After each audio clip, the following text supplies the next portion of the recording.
আসসালামু আলাইকুম। আমার প্রথম প্রশ্নটা হচ্ছে আজকে ২০২৬ সালের জানুয়ারির প্রথম ১ তারিখ। ফজর নামাজটা কে পড়েছেন? জোহরের নামাজটা কে পড়েছেন?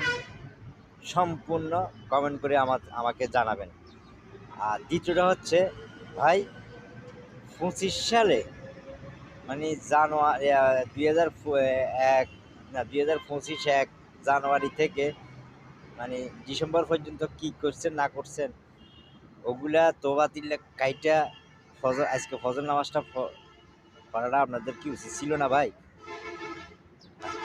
সারা জীবনে তো আমার ফুর্তি করলেন, সারা বছরে তো আমার ফুর্তি করলেন, তো এই কালকে সকালে যদি মারা যান তারপরে কি হইব? তো সেজন্য বলতেছি ভাই, কে কে ফজর নামাজ পড়ছেন আজকে কমেন্ট বক্সে জানাবেন। আপনাদের কাছে অনুরোধ থাকলো, আমি কিন্তু আরেকটা অনেক কিছু ত্যাগ করছি, আরেকটা জিনিস ত্যাগ করছি কি জানেন? সিগারেট খাইতাম আগে, সিগারেটও ছাড়িয়ে দিছি আজকের থেকে ১ তারিখ ২৬ সালের ১ তারিখ থেকে সম্পূর্ণ নিষেধ। সিগারেট খাবো না আর, নামাজ পড়বো, আল্লাহকে ডাকবো, আল্লাহ যা করে ভালোর জন্যই করে। তা আপনাদের কাছে অনুরোধ থাকবে ভাই, ছোট ভাইয়ের কথাটা রাইখেন, অন্তত হোক একবেলা দুই বেলা করে করে নামাজটা ধরার অভ্যাস করেন।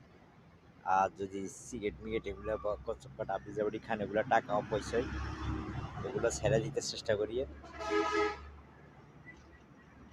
আমি উপদেশ দেওয়ার কি, আমি কি আপনাদেরকে টাকা দিই? আপনারা খাওয়ার লাগে আমি টাকা দিই, আপনারা টাকা ইনকাম করেন, আপনারা খান, আমার কি আসে যায়? তারপর একটু বললাম যেহেতু আমার টাকা অপচয় হইতেছে, আপনারও হইব, সেজন্য একটু বললাম। আসসালামু আলাইকুম। বগর বগর করে আল্লাহ।